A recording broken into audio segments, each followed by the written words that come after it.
ایک کافر ہوتا ہے کہ جس کو اللہ اس شرائط کے ساتھ کافر کہتے ہیں کہ جس پر عذاب ثابت ہو جاتا ہے اللہ کی طرف سے، جسے ہم کہتے ہیں اتمام حجت ہو گیا۔ اتمام حجت مین وہ اسٹیج اس کی آ گئی کہ اس نے حق کا اس انداز میں انکار کر دیا کہ اب علم الہی میں ثابت ہو جائے کہ اب یہ بات میں ایمان نہیں لائے گا، اس پر عذاب ثابت ہو جاتا ہے۔ ایک کافر کا اطلاق ہوتا ہے ظاہری کیفیت پر، عذاب کی شرائط پوری ہونے پر نہیں، ظاہری کیفیت پر۔ جیسے یہ ملت ہے، بت پرست آپ کے سامنے آ جائے میں اس کو کافر بولوں گا، لیکن کس حیثیت میں بولوں گا؟ اتمام حجت کی شرائط پوری ہو چکی ہوئی ہیں، مجھے کیا پتا، وہ تو اللہ جانے، لیکن میں ظاہری کیفیت میں کافر بولوں گا کیونکہ وہ ملت اسلام پر نہیں ہے۔ اسی طریقے سے ہمارے سامنے کوئی دوسری قوم کا بندہ ہے، میں بولوں گا میں ملت اسلام پر نہیں ہے، کافر ہے کافر ہے کافر، یہ اطلاق میں کروں گا، لیکن یہ اطلاق اس جہت کا اطلاق نہیں ہے۔ ان دونوں اطلاقات کو قرآن نے رکھ کے سمجھایا ہے۔ میں اس کی ایک مثال، میں 15 سے زیادہ مثالیں آپ کو دے سکتا ہوں، ایک مثال ان میں سے 2 مثالیں دے دیتا ہوں تاکہ کانسیپٹ کلیئر ہو۔ حضرت سلیمان علیہ السلام والا واقعہ قرآن پاک میں آپ نکالیے گا۔ اللہ بیان کر رہے ہیں کہ وہ ایک ہدہد پرندہ چلا گیا، وہ دیکھ کے آیا کہیں دور دراز ایک بادشاہت ہے، عورت بادشاہت کر رہی ہے، آگے حضرت سلیمان علیہ السلام کو پیغام دیا کہ بھائی وہاں ایسا ہو تو سورج کی عبادت کر رہے ہیں، بت پرست قوم ہے۔ الفاظ پہ غور کرنا قرآن کی، بت پرست قوم ہے، سر یہ آیت نکال دو انہا من الکافرین والی، یہ سورہ حضرت سلیمان علیہ السلام والی ہے نا۔ اچھا، جب حضرت سلیمان علیہ السلام کے پاس پرندے نے آ کے بات کی، سلیمان علیہ السلام نے خط لکھا، ان کو پیغام پہنچا دیا، واتونی مسلمین، فرما بردار ہو کے ہمارے پاس آ جاؤ۔ اس نے پہلے ہی خط کو قبول کر کے سلیمان علیہ السلام کو آزمایا، پیسوں کی لالچ دی، پیسوں نہیں آئے، آ کے اسلام قبول کر لیا۔ اب غور کیجئے گا، پہلے ہی اسلام کی دعوت ملی نبی کی طرف سے، حق آیا، انہوں نے تو قبول کیا، تو ملکہ سبا نے پہلی اسٹیج پہ کبھی حق کو جھٹلایا؟ جب حق آیا تو نہیں جھٹلایا، فوراً ایمان لے کر آ گئی۔ اچھا، اس سے پہلے کیا تو سلیمان علیہ السلام کو اس کو خط ملے، وہ بت پرست قوم تھی، کیا ان پر اتمام حجت ہو چکا تھا؟ رسول کی دعوت پہنچ چکی تھی؟ نہیں، رسول کی دعوت تو بھی پہنچی، اور جیسی پہنچی وہ تو مسلمان ہو گئی۔ اللہ نے قرآن میں ذکر کیا کیا ہے؟ یہ مسلمان ہو گئی، حضرت سلیمان علیہ السلام کی دعوت گئی، یہ مسلمان ہوئی، یہ پہلے بت پرست تھی، انہا کانت من قوم کافرین، یہ پہلے کافروں میں سے تھی۔ پہلے کافر کیسے ہو سکتی ہے آپ بتا دیں مجھے؟ اگر کافر بمانا اتمام حجت پورا ہو جانا اس کو کافر کہہ سکتے ہیں، تو پہلے کون سا اتمام حجت اس قوم پر آیا تھا؟ اللہ نے کہا کہ پہلے کافر تھی، پہلے کہاں سے کافر تھی بھائی؟ سمجھ میں آ رہی ہے؟ کافر کے 2 اطلاق ہوتے ہیں، ایک ہے جس پر شرائط اتمام حجت کی پوری ہو جائے عذاب الہی کی، ایک ہوتا ہے ظاہری حیت میں کافر کا اطلاق۔ یہاں وہ اطلاق اللہ نے کی ہے، یعنی پہلے یہ ملت اسلام پر نہیں تھی، کافرین میں سے ہی تھی ظاہری طور پر، لیکن جب اس کو نبی کی دعوت ملی اس نے اسلام قبول کر لیا۔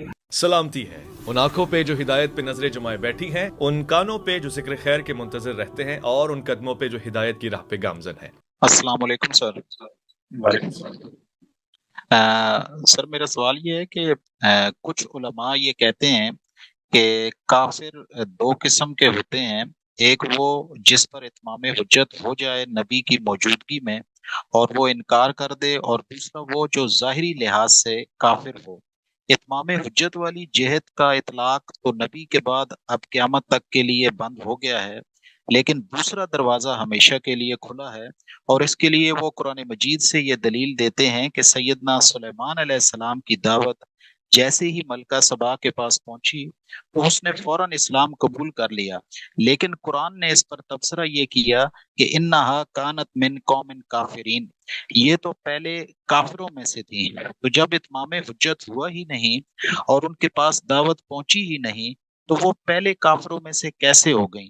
جبکہ جیسے ہی دعوت دین ان کے پاس پہنچی تو وہ فوراً ایمان لے آئیں، تو چونکہ وہ ظاہری لحاظ سے کافر تھیں اور کفر پر قائم تھیں تو انہیں ظاہراً کفر پر۔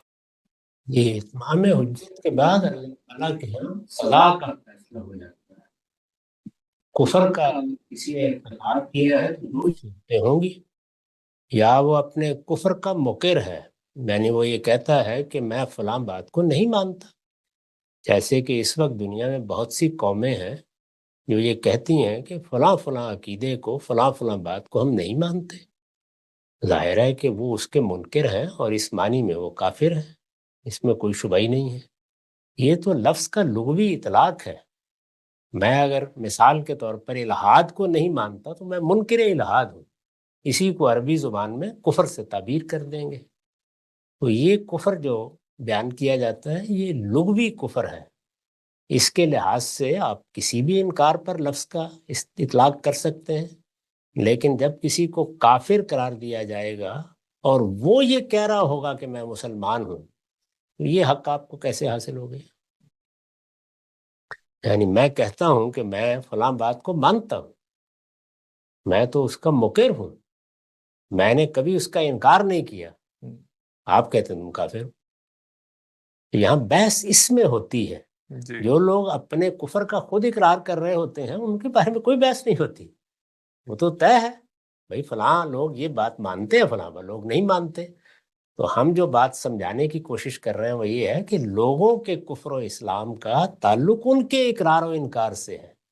جب وہ کسی چیز کا اقرار کرتے ہیں تو مجھ کو کوئی حق نہیں کہ میں یہ کہوں کہ تم اس کے منکر ہو. میں ان سے ان کو ان کے اقرار کے لحاظ سے مسلمان مان کر ان سے گفتگو کروں گا کہ تم میرے مسلمان بھائی ہو، تم مسلمان اپنے آپ کو کہہ رہے ہو لیکن تم فلاں کفر کا ارتکاب کر رہے ہو. یہ میں اگر اس کو مسلمان نہیں مانوں گا تو بات کیسے کروں گا اس کے ساتھ؟ تم مسلمان ہو لیکن اس شرک کا ارتکاب کر رہے ہو. ورنہ تو وہ آدمی یہ کہے گا کہ تم مجھے کیوں کہہ رہے ہو کہ میں شرک کا ارتکاب کر رہا ہوں، میں مشرک ہوں. تو اقرار کی بنیاد پر آپ حکم لگاتے ہیں. اگر کوئی اقرار نہیں کر رہا، اسی کو میں نے اپنی کتابوں میں واضح کیا ہے، اور تکفیر پر جب گفتگو کی ہے اعتراضات سیریز میں تو وہاں بھی بدلائل واضح کیا ہے کہ کسی شخص کے اپنے اقرار کی نفی کرنے کے لیے آپ کو استدلال کرنا ہے، آپ حکم نہیں لگا سکتے. وہ کہتا ہے میں مسلمان ہوں، مجھے کس نے اختیار دیا ہے کہ میں یہ کہوں تم مسلمان نہیں ہو؟ یہ کہہ سکتا ہوں میں کہ تم مسلمان ہو لیکن دیکھو یہ بات کفر کی ہے، تم مسلمان ہو لیکن دیکھو یہ بات شرک کی ہے. تو اس وجہ سے میں اس کے عقیدے پر گفتگو کر سکتا ہوں، اس کی مانی ہوئی کسی بات کی غلطی واضح کر سکتا ہوں، اس کے اپنے اقرار کی نفی کس اصول پر کروں. بالکل. اس فرق کو میری مؤدبانہ درخواست ہے کہ سمجھنے کی کوشش کریں.